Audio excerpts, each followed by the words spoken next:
Isinapubliko na ang mga kuha ng CCTV sa loob ng Senado na magkabarilan noong Miyerkules. Pero bago yan, naglabas din ng body cam footages ang NBI kung saan nahagip ang inarestong driver ng ahensya. At sa video, kitang wala siyang dalang kahit anong armas. Live mula sa Mandaluyong, nasa frontline na balita niyan si Gio Robles. Gio, anong nilalaman ng mga bagong video sa nangyaring barilan sa Senado?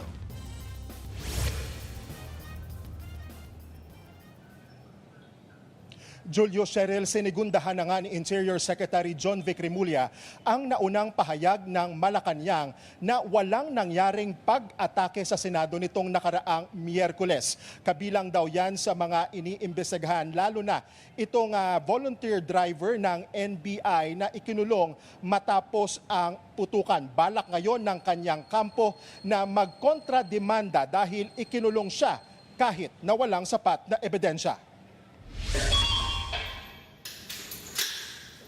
Sa body camera footage na ito nakuha noong May 13, kita ang volunteer driver ng NBI na si Mel Oragon sa 5th floor ng GSIS building kasama ang ibang ahente. Maririnig pa ang mga putok ng baril sa pagitan ng Senate Sergeant at Arms at NBI na nasa ikalawang palapag ng gusali.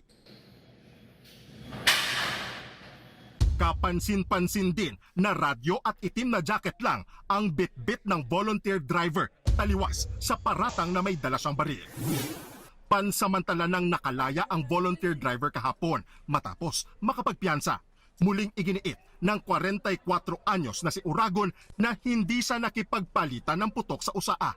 Pinaliwanag din niya kung bakit siya nasa ikalawang palapag ng GSIS building bago inaresto.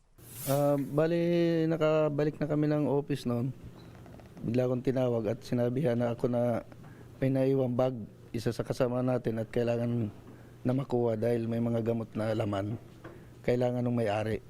So, wala akong agam-agam na sinunod yung utos at bumalik ako mag-isa. Dala yung aking personal na motorsiklo doon sa GSIS. Ayon sa abogado ni Oragon, pinag-aaralan nilang magsampa ng reklamo sa mga umaresto sa kanya sa ikalawang palapag ng GSIS building. Dumepensa rin ang abogado kaugnay sa pagpopositibo ni Oragon sa paraffin test.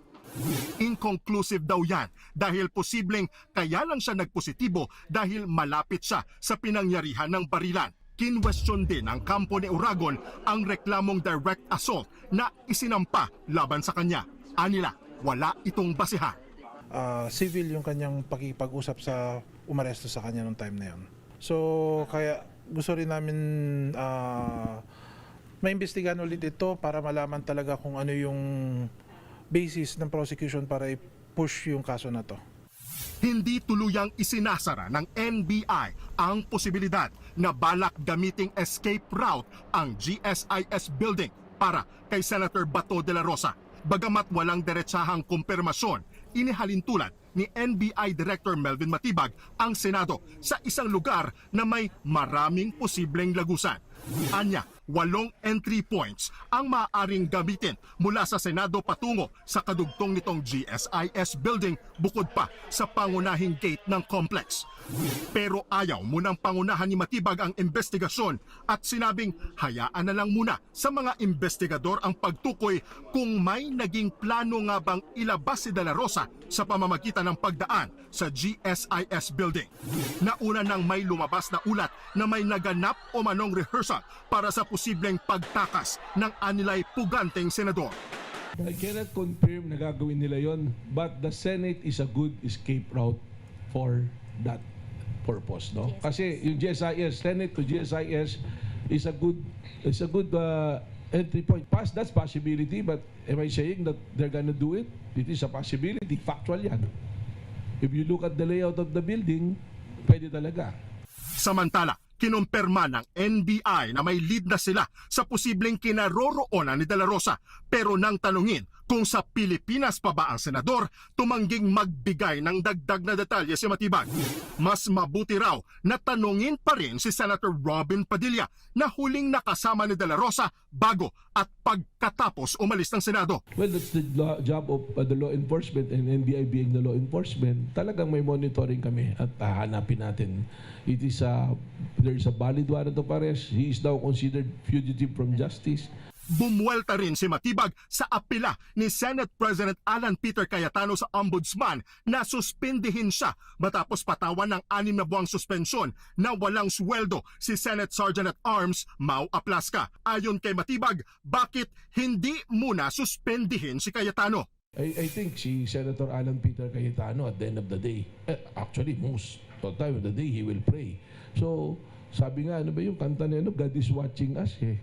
So, that is between you and your God kung ano yung nangyari talaga. No? Bago yan, nauna na ring bumuelta si Matibag sa pahayag na ito kahapon ni Senate President Cayetano. During my watch, hindi nyo natibag ang Senado.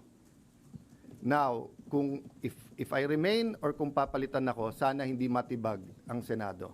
Gusto ba namin tibagin yung Senado? Gusto lang namin ipatupad yung batas, ano? Saka, it's not about Senator Alan Peter Cayetano, it's about the Senate and the judicial system. No? So,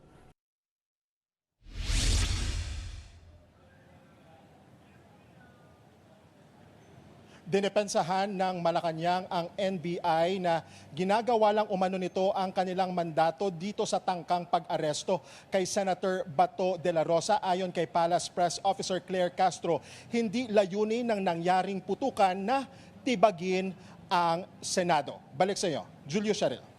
Gio, may nakita raw na hawak na bala yung inarestong driver ng NBI. Ano bang paliwanag dyan ng ahensya?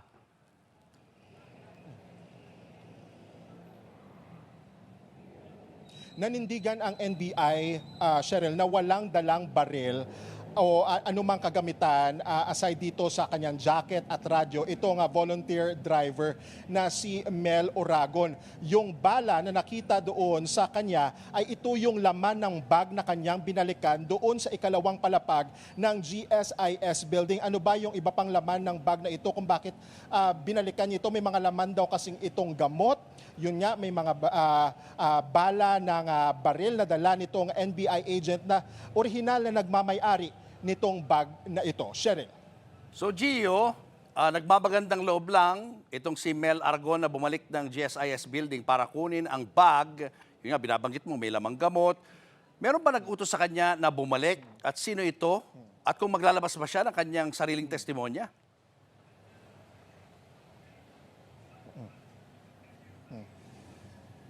Nagmamagandang loob at dahil na rin part na rin kumbaga ito ng kanyang volunteer work, kumbaga more on errands, runner siya kung may kinakailangan, identified na itong NBI agent na ito na may-ari ng bag na binalikan nitong si Mel Oragon. Nakapagsumite na sila ng spot report at kanilang kumbaga salaysay. Sa ngayon, hindi pa isinasa publiko yan ng NBI habang nagpapatuloy nga ang investigasyon. Pero when it comes to the identity of this NBI agent, ay kilala na siya at nakapagsumite na siya ng kanilang initial statement. Julius.